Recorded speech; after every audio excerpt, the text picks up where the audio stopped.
کہ آج ایک بیٹا اپنی والدہ سے انٹرویو کر رہا ہے۔ آپ یقین کیجئے کہ میں بہت سارے ٹاک شوز میں جاتا رہا، ٹی وی پہ لائیو چینلز میں جاتا رہا، بہت سارے ویلاگز کیے۔ آپ نے میرے ہاتھ میں کبھی کاغذ کا ایک پرزہ تک نہیں دیکھا ہوگا۔ جو بولتا ہوں فی البدی بولتا ہوں، اپنی میموری سے الحمدللہ بولتا ہوں۔ لیکن آج کے ویلاگ نے مجھ جیسے شخص کو بھی محتاط ہونے پہ مجبور کیا کہ آج 47 تو آپ اس وقت کہاں پہ تھیں، اور یہ جب خبر سنی تو اس وقت کیا مناظر تھے، وہ کیا صورتحال تھی، ذرا اس پہ روشنی ڈالیں گے؟ اس وقت میں چھٹی وہاں پہ سونار کی دکانیں بھی تھیں، ہر طرح کی مارکیٹس تھیں، لیکن امی جی یہ بتا رہی ہیں کہ اتفاق سے اس دن چھٹی کا دن تھا، اور یہ اپنی والدہ کھیتوں کی طرف، ویسے ہی وہ والدہ گئی ہوئی تھی میری نانی اماں، تو ان کے ساتھ وہاں پہ تھیں، تو ایک بندہ شہر میں تو مسلمان اپنے گھر لے گئے اس کو، زندہ سلامت بڑی کو لے گئے تھے۔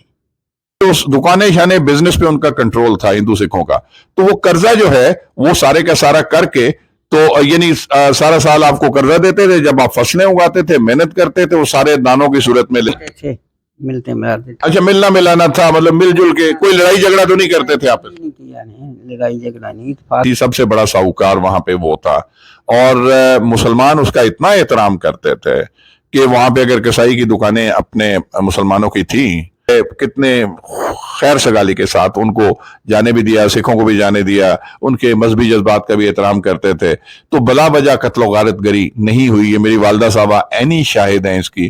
اور لوہے کا گیٹ لگا ہوا تھا تو انہوں نے گیٹ بند کر دیا، فائرنگ کرتا تھا، باقی سارے وہ زیادہ تر ہندو سکھ تھے۔ کہ آپ نے مطلب 1965 وار، ابا جی ماشاءاللہ فاتحین کھیم کرن جو فتح کیا قصور سے آگے، اس میں شامل تھے، وہ شہید ہوئے تھے۔ اچھا دوستو، بس آخری میسج لوں گا کیونکہ ٹائم بہت ہو گیا ہے۔ والدہ صاحبہ سے آپ پاکستانیوں کو، قوم کو کیا پیغام دینا چاہتی ہیں امی جی؟ اونچا ذرا۔ بسم اللہ الرحمن الرحیم۔ السلام علیکم ویئرز، میں ہوں بریگیڈیئر طارق زمان ریٹائرڈ، اور آپ دیکھ رہے ہیں میرا اور آپ کا یوٹیوب چینل ورسٹائل ٹچ۔ اچھا دوستو، آج کا ویلاگ بلا شبہ انتہائی منفرد ویلاگ ہے۔ ویلاگ اس لیے منفرد ہے کہ آج ایک بیٹا اپنی والدہ سے انٹرویو کر رہا ہے۔ آپ یقین کیجئے کہ میں بہت سارے ٹاک شوز میں جاتا رہا، ٹی وی پہ لائیو چینلز میں جاتا رہا، بہت سارے ویلاگز کیے۔ آپ نے میرے ہاتھ میں کبھی کاغذ کا ایک پرزہ تک نہیں دیکھا ہوگا۔ جو بولتا ہوں فی البدی بولتا ہوں، اپنی میموری سے الحمدللہ بولتا ہوں۔ لیکن آج کے ویلاگ نے مجھ جیسے شخص کو بھی محتاط ہونے پہ مجبور کیا کہ آج میں جس شخصیت کا انٹرویو کرنے جا رہا ہوں وہ کوئی اور نہیں، میری اپنی والدہ محترمہ ہیں۔ دوستو، میں تلاش میں تھا ایک ایسی شخصیت کے، کیونکہ اگلا مہینہ 14 اگست یوم پاکستان کے آزادی کا دن آ رہا ہے، تو میں سوچ رہا تھا کہ ایک ایسی شخصیت سے انٹرویو کروں کہ جنہوں نے پاکستان بنتے ہوئے اپنی آنکھوں سے دیکھا ہو۔ الحمدللہ مجھے دور نہیں جانا پڑا، میرے اپنے ہی گھر میں میری والدہ محترمہ موجود، اور انہی سے میں کچھ سوال و جواب کروں گا۔ اور ایک شعر سے آغاز کرتا ہوں کہ کسی کو گھر ملا حصے میں یا کوئی دکان آئی، کسی کو گھر ملا حصے میں یا کوئی دکان آئی، میں گھر میں سب سے چھوٹا تھا، میرے حصے میں ماں آئی۔ تو میں بڑا خوش قسمت ہوں کہ والدہ صاحبہ کی دعائیں ہمہ وقت میرے پاس موجود، ان کی محبتیں میرے ساتھ موجود، بہت خوش قسمت ہوں اس لحاظ سے۔ اور یہ نہیں، باقی بہن بھائی بھی سارے والدہ صاحبہ سے اسی طرح پیار کرتے ہیں، اور والدہ بھی انہیں اس پہ بہت پیار کرتی ہیں۔ ایک ہی شہر میں ہم رہتے ہیں، ملتے ملاتے رہتے ہیں، لیکن قبضہ میں نے جما رکھا ہے۔ میں خوش قسمت ہوں اس لحاظ سے، والدہ صاحبہ کا بھی دل میرے ساتھ لگا ہوا ہے، میرا بھی ان سے پیار ہے۔ اور دوستو، ماں کی اہمیت اس میں کوئی شک نہیں، ماں ایک عظیم ہستی ہوتی ہے۔ ہمارے مذہب میں لاتعداد ہدایات ماں کے مقام اور اہمیت پہ ہیں، بہت ساری احادیث مبارکہ ہیں۔ ایک دفعہ ایک صحابی نبی کریم صلی اللہ علیہ وآلہ وسلم کے پاس آئے تو انہوں نے کہا کہ یا رسول اللہ، مجھ پہ میرے حسن سلوک کا سب سے زیادہ مستحق اس دنیا میں کون ہے؟ تو آپ صلی اللہ علیہ وآلہ وسلم نے فرمایا کہ تمہاری والدہ۔ ان صحابی نے کہا اس کے بعد آپ صلی اللہ علیہ وسلم نے کہا تمہاری والدہ۔ انہوں نے کہا کہ اس کے بعد تب بھی آپ صلی اللہ علیہ وآلہ وسلم نے فرمایا کہ تمہاری والدہ، 3 دفعہ یہ سوال ہوا اور تینوں دفعہ آپ صلی اللہ علیہ وآلہ وسلم نے فرمایا کہ تمہاری والدہ مستحق ہیں تمہارے حسن سلوک کی سب سے زیادہ۔ تو تیسری دفعہ کے بعد انہوں نے کہا یا رسول اللہ، اس کے بعد تب آپ صلی اللہ علیہ وآلہ وسلم نے فرمایا کہ تمہارے والد۔ تو اس سے یہ ثابت ہوتا ہے کہ ماں کا مقام کتنا زیادہ ہے، جنت ماں کے قدموں تلے ہے۔ اب یہ بھی نہیں ہے کہ باپ کے حقوق کی کوئی نفی نہیں کرتا، کیونکہ 3 دفعہ کے بعد چوتھی دفعہ آپ صلی اللہ علیہ وسلم نے والد کا فرمایا تھا کہ اس کے بعد تمہارے والد تمہارے حسن سلوک کے مستحق ہیں، محبتوں کے مستحق ہیں۔ اگر جنت ماں کے قدموں تلے ہے تو جنت کا دروازہ یقینی طور پہ والد ہے، اور اللہ کی رضا باپ کی رضا میں، یہ بھی ہماری اسلامی تعلیمات کہتی ہیں۔ اچھا دوستو، حضرت موسیٰ علیہ السلام کو طور پہ جب ہم کلام ہونے جاتے تھے اللہ تعالیٰ بزرگ و برتر سے، تو ایک دفعہ جب وہ گئے تو اس دن اللہ تعالیٰ نے فرمایا کہ اے موسیٰ ذرا سنبھل کے، کیونکہ تیرے پیچھے جو دعاؤں والی ہستی ہوتی تھی آج وہ دنیا میں نہیں ہے، تو زیادہ محتاط ہو کے، مطلب یہ ہے کہ ماں کی دعائیں ایک شیلڈ کا کام کرتی ہیں۔ تو اللہ تعالیٰ جن کی مائیں حیات ہیں ان کو لمبی عمر عطا فرمائے، اور جن کی بدقسمتی سے اگر مائیں دنیا میں نہیں رہیں تو اللہ تعالیٰ ان کو کروٹ جنت نصیب فرمائے۔ دوستو، اس دعا کے ساتھ آگے چلتے ہیں اور ایک بیٹے کے کچھ سوالات اپنی والدہ سے، لیکن تاریخی نوعیت کے۔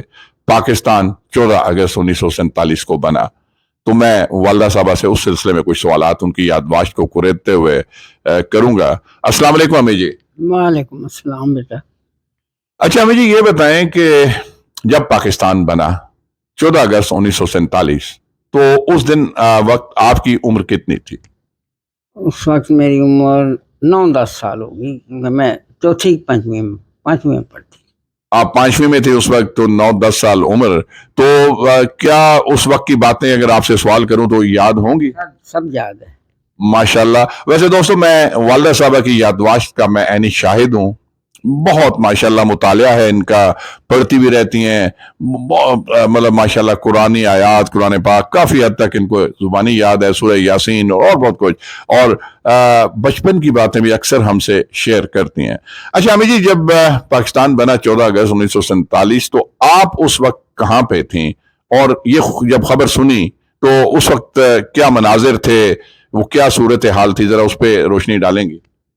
اس وقت میں چھٹی کا دن تھا، چھٹی تھی، تو اپنی والدہ کے ساتھ میں کھیتوں میں گئی تھی، اور ایک آدمی ادھر سے بھاگتا ہوا آیا، تخت پڑی جس میں سکھ ہندو رہتے تھے، تخت پڑی، اس کو ہم شہری کہتے تھے۔ ادھر سے بھاگتا ہوا تو میری امی نے پوچھا بھائی ادھر کیا ہو گیا، دھواں ہے، بہت دھواں۔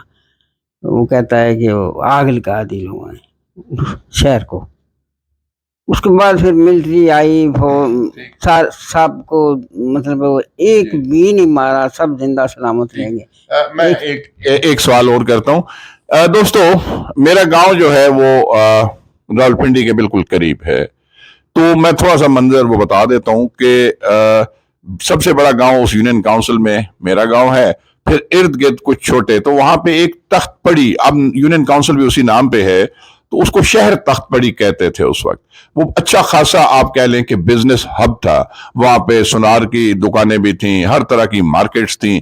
لیکن امی جی یہ بتا رہی ہیں کہ اتفاق سے اس دن چھٹی کا دن تھا، اور یہ اپنی والدہ کھیتوں کی طرف ویسے ہی وہ والدہ گئی ہوئی تھی میری نانی اماں، تو ان کے ساتھ وہاں پہ تھیں، تو ایک بندہ ادھر سے دوڑتا ہوا آیا اور اس نے بتایا کہ وہاں پہ شہر کو کچھ لوگوں نے آگ لگا دی۔ اچھا، یہ آگ کس نے لگائی تھی؟ یہ آگ پتہ نہیں کس نے لگائی تھی، شرپسند ہوں گے جنہوں نے لگائی، مسلمانوں نے لگائی نا۔ جی جی۔ اچھا، مطلب دیکھیں دوستو، اس وقت کیونکہ جذبات عروج پہ تھے، فسادات شروع ہو چکے تھے، خبریں آ رہی تھیں کہ ادھر ہندوؤں نے، سکھوں نے جو مسلمانوں کو وہاں پہ مارا، اور آپ خود سوچیں کہ دنیا کی سب سے بڑی مائیگریشن اس وقت مسلمان وہاں سے کر کے آئے، مطلب 1.5 سے 2 کروڑ، تقریباً 15 ملین کہہ لیں، تو وہ مسلمان وہاں سے آئے اور تقریباً 10 لاکھ کے قریب لوگوں نے، مسلمانوں نے جانوں کی قربانیاں دیں، اس عصمتیں لوٹیں بچیوں کی، بچوں کو شہید کیا گیا، سکھوں نے، ہندوؤں نے رستے میں بہت بری طرح ان کو مارا، اور اتنی قربانیاں دے کے یہ ملک بنا۔ سب سے بڑی ہجرت تاریخ میں مسلمانوں کی، یا پوری دنیا کی تاریخ میں دیکھ لیں تو پاکستان بننے پہ جو مسلمان وہاں سے آئے تھے پاکستان میں۔ اچھا امین جی یہ بتائیں کہ کسی ہندو یا سکھ، جو آپ بتا رہی ہیں کہ وہاں پہ رہتے تھے آپ کے نزدیکی جو بڑا بزنس سینٹر تھا تخت پڑی، تو کوئی کسی نے مارا ان کو وہاں پہ مسلمانوں نے؟ صحیح بتائیں ذرا لوگوں کو تاکہ واضح ہو۔ کسی نے نہیں مارا، کوئی ایک بھی نہیں۔ ایک بڑھیا بیچاری رہ گئی تھی، جب سب چلے گئے نا تو ایک بڑھیا 2 دن بعد میں اس کو لے کے گئے، تو وہ مسلمانوں کا محلہ، کوئی 3-4 گھر تھے، باقی سارا ہندو سکھ تھے وہ اس میں تخت پڑی شہر میں۔ تو مسلمان اپنے گھر لے گئے اس کو، زندہ سلامت بڑھیا کو لے گئے تھے۔ اچھا یہ دیکھیں کتنی اچھی بات امی جی نے بتائی کہ کسی کو نہیں مارا، اور اس میں یہاں پہ جو جتنے لوگ تھے، والدہ صاحبہ بتاتی ہیں کہ ایک بڑھیا جو تھیں، بوڑھی عورت، وہ کہیں جلدی میں رہ گئی، باقی سارے مائگریٹ کر گئے یہاں سے، ہندو سکھ جو تھے، اور وہ رہ گئی، اور اس کو بعد میں باعزت طریقے سے زندہ لے جا کے اس کو بھی وہاں پہ واپس بھیجا گیا۔ یہ جذبہ تھا۔ اچھا امی جی یہ بتائیں کہ جب وہ آپ بتا رہی ہیں کہ بچپن کی یادداشت کہ ہندو اور مسلمان وہاں پہ اکٹھے رہتے تھے، تو کیا آپس میں جو میل جول ہوتا تھا، کوئی اس طرح کی یادداشت آپ کی؟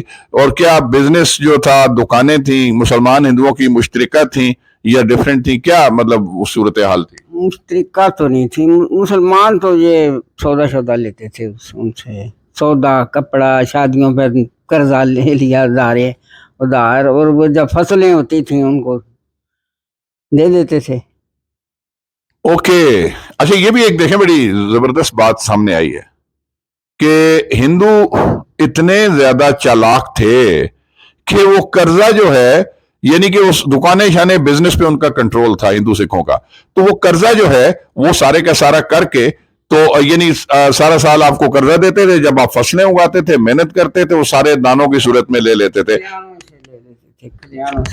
اچھا ڈائریکٹ کھلیانوں سے اٹھا لیتے تھے۔ اچھا دوستو یہاں پہ تھوڑا سا ہم وقفہ کریں گے، صرف چند سیکنڈ کا، پھر ہم آگے چلتے ہیں۔ تھینک یو دوستو، سوال و جواب کا سلسلہ آگے شروع کرتے ہیں۔ اچھا والدہ صاحبہ نے بڑی خوبصورت یادداشت کرتے ہوئے، امی جی یہ بتائیے کہ وہاں پہ جو دکانیں تھیں ہندوؤں کی، آپ نے بتایا کہ وہ بزنس کرتے رہے سارا، تو آپس میں میل جول بھی تھا؟ کوئی شادی بیاہ پہ، رسموں پہ، وہ عید پہ کبھی آپ کی طرف آئے، یا دیوالی، ہولی شولی کی اس طرح کی تقاریب میں آپ جاتے تھے؟ نہیں، ہم تو نہیں جاتے تھے، لڑکے آپس میں دوست جو تھے نا وہ جاتے ہوں گے۔ اچھا نہیں، میں یہ نہیں، ملتے ملاتے تھے۔ اچھا ملنا ملانا تھا، مطلب مل جل کے، کوئی لڑائی جھگڑا تو نہیں کرتے تھے آپس؟ لڑائی جھگڑا نہیں، اتفاق سے رہتے تھے۔ اچھا اتفاق سے رہتے تھے، کوئی لڑائی جھگڑا نہیں کیا۔ تو پھر یہ جو شرپسند یا دائیں بائیں کے کچھ ڈھوکوں کے لوگ تھے، انہوں نے جلا دیا، وہ جلاتے نہ بھی تو وہ تو جا ہی رہے تھے وہاں سے، تو وہ اچھا خاصا ایک بسا بسایا شہر مل جاتا، وہ بہتر نہیں تھا؟ وہ تو ٹھیک ٹھاک شہر تھا، کافی آبادی تھی، بہت زیادہ۔ ان کے ڈبل سٹوریاں گھر اس وقت کے بنے ہوئے تھے، اس وقت زمانے میں جب بہت غربت تھی، انگریزوں کا دور تھا تو بہت غربت تھی اس وقت، تو بہت اچھے گھر بنے ہوئے، دکانیں کپڑے کی، سناروں کی، بہت مطلب ہر ضرورت کی، زندگی کی ہر چیز ملتی تھی۔ یہ دور دور کے گاؤں، یہ اب جو گلی گاؤں ہیں، جہاں سے بھی اونٹوں پہ جا کے سودا لاتے تھے ادھر سے۔ اچھا یہ بڑی اچھی بات بتائیے جی والدہ صاحبہ نے کہ دیکھیں کتنا بڑا بزنس سینٹر تھا وہاں پہ، یعنی کہ یہ گلی گران جو ہے دوستو، اس وقت جو موجودہ بیریا ٹاؤن ہے، پنڈی والا فیز 8، اس کے اندر یہ گلی گاؤں آتا ہے، یہ شہر ہے، گاؤں تو ہمارا اس سے آگے کر کے ہے۔ تو وہ جو تخت پڑی شہر تھا، یعنی یہاں سے لوگ اونٹوں پہ سودا سلف لینے وہاں پہ جایا کرتے تھے، تو کتنا بڑا وہ بزنس سینٹر تھا۔ بہرحال وہ چونکہ اشتعال میں، حالانکہ وہ تو چلے گئے، کسی کو مارا مورا بھی نہیں، اور اس کے باوجود اس کو جلا دیا گیا۔ اب بھی وہ شہر وہاں پہ آباد ہے، لیکن اب وہ اتنا ڈومینیٹنگ نہیں ہے، اس کی بجائے جو ہمارا گاؤں ہے، آبائی گاؤں جو ہے، وہ ادھر زیادہ بہتر ڈیولپمنٹ یا کنسٹرکشن ہوئی ہے. اچھا بہرحال دوستو, آگے ایک سوال اور میں والدہ صاحبہ سے کرتا ہوں کہ آپ ایک دوسرے کے مذہبی جذبات کا احترام کیسے کرتے تھے؟ وہاں پہ ظاہر ہے ہندو گوشت تو نہیں کھاتے, تو گوشت کی دکانیں بھی تو وہاں پہ ہوں گی, تو وہ کیسے آپ لوگ اس کو اوائڈ کرتے تھے؟ گوشت ان کی دکانوں کے آگے سے بھی نہیں گزارتے تھے. ان کی دکان ایک ہمارے گاؤں میں ایک ہی دکان تھی, نانک سنگھ. اس کے آگے اگر گوشت آئے نا تو دکان بند ہو تو گزار لیتے تھے, نہیں تو دوسری گلی سے جاتے تھے. وہ نہ دیکھے, وہ دیکھتے نہیں تھے نا گوشت کو. اچھا, یہ والد صاحب نے بڑی اچھی بات بتائی جی کہ نانک سنگھ جو تھا اس کی وہاں پہ دکان تھی, سب سے بڑا ساہوکار وہاں پہ وہ تھا, اور مسلمان اس کا اتنا احترام کرتے تھے کہ وہاں پہ اگر کسائی کی دکانیں اپنے مسلمانوں کی تھیں تو وہ گوشت جب وہ ذبح کر کے کہیں اور سے لا کے شاپ پہ لاتے تھے تو وہ اس کی دکان کے سامنے سے نہیں گزارتے تھے, بیک سائڈ سے گزار کے لے کے جاتے تھے تاکہ ان کے مذہبی جذبات مجروح نہ ہوں. اچھا امی جی, جب پاکستان بنا تو آپ لوگوں نے کوئی جشن منایا جب یہ بنا, یہ کوئی اس طرح کا؟ ہم چھوٹے تھے تو موم بتیاں جلا کے, تو دیے جلا کے, مطلب رکھ کے چھتوں پہ رکھ کے خوش ہوتے تھے. بس ہم اتنا اس وقت اتنا نہیں پتہ تھا, پر خوشیاں منائی تھیں. میرے ایک کزن تھے, وہ انہوں گولڑا میں ہر روز سائیکل پہ جاتے تھے, وہاں جاب کرتے تھے, واپس آتے تھے. کوئی چیز انہوں نے جب میڈ ان پاکستان پہلی دفعہ کوئی خریدی تو اس پہ لکھا ہوا, تو وہ بڑی خوشی سے آ کے نا سب گھروں میں دکھائیں اور خوشیاں منائیں, پھر میڈ ان پاکستان, پاکستان کی اتنی خوشی ہوئی.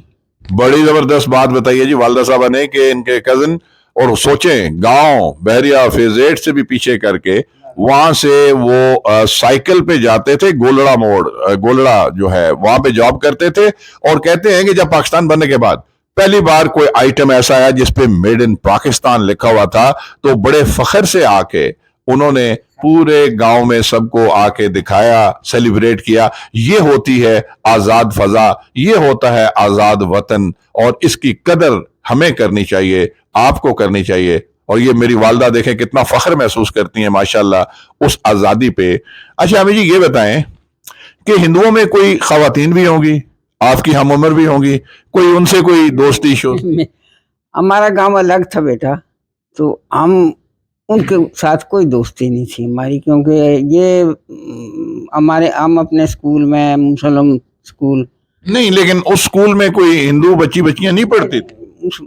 وہ سارا جو ہندو سکھ تھے وہ سارے رہتے تھے تخت پڑی. نہیں, لیکن تخت پڑی تو ہمیں جی 1.5 کلومیٹر بھی نہیں ہے, 1 کلومیٹر کے فاصلے پہ. کسی سے ہماری دوستی میری نہیں, دوستی ہونا کوئی جرم نہیں ہے ہمیں جی, لیکن میں یہ کہہ رہا ہوں کہ ویسے وہ جیسے نانک سنگھ کی دکان تو آپ کہہ رہی ہیں گاؤں میں تھی, تو باقی بھی جو آپ کے مرد حضرات آپس میں ملتے بھی تھے, تو مطلب خواتین نہیں ملتی تھی؟ خواتین نہیں دیکھی, نہیں ملتی تھی, کبھی دیکھی. اچھا, ویسے ان کے کوئی جو رسمیں ہوتی تھیں کوئی دیکھی آپ نے؟ مرگٹ پہ جیسے وہ جلاتے ہیں لاشیں, دیکھی نہیں تو سنی ہے کہ وہ جگہ تو دیکھی ہوگی. ہاں, وہ جگہ بس گزرتے ہوئے دیکھتے تھے. اچھا, گزرتے ہوئے دیکھتے تھے وہ جگہ, بڑی بات ہے. اچھا امی جی یہ بتائیں کہ قائد اعظم محمد علی جناح, یہ ماشاءاللہ ہم نے پکچر بھی بیک گراؤنڈ میں ان کی لگی ہے, تو کیا کبھی آپ نے ان کو دیکھا یا ان کی کوئی تقریر؟ ہو سکتا ہے ریڈیو شیڈیو ٹی وی تو تھا نہیں, لیکن ذکر تو سنا ہوگا. ذکر سنتے تھے بس. وہ میرے کزن جو تھے نا وہ پڑھتے تھے لاہور میں, وہ آ کے پھر سناتے تھے. کبھی انہوں نے ریڈیو شیڈیو کچھ بھی نہیں ہوتا تھا. بڑی بات ہے جی, کزن لاہور میں پڑھتے تھے, وہ آ کے پھر سناتے تھے خوش ہو کے. مسگر انکل بھی اور ایس پی صاحب بھی. اچھا جی, میرے ایک انکل ماشاءاللہ ہی ریٹائرڈ ایز چیئرمین پاکستان ملل ڈیولپمنٹ کارپوریشن, اور بڑی مزے کی بات یہ ہے کہ بچپن میں گلی ڈنڈا کھیلتے ہوئے ان کو ایک آنکھ ان کی نکل گئی تھی. ایک آنکھ کے ساتھ, پتھر کی دوسری آنکھ کے ساتھ, انہوں نے گاؤں سے پڑھ کے پھر اسکالرشپ پہ یو کے گئے, لاہور سے پڑھا انجینئرنگ کی, پھر یو کے میں مائننگ انجینئرنگ کر کے, اور ماشاءاللہ ہی rose to the highest rank, grade 22 میں ریٹائر ہوئے, اور ایک آنکھ کے ساتھ, اللہ ان کے مغفرت فرمائے. وہ امی جی کے دادے پوترے, امی جی کے تایا جی کے بیٹے تھے. تو وہ کہتی ہیں کہ وہ آتے تھے تو قائد اعظم کے بارے میں بتاتے تھے,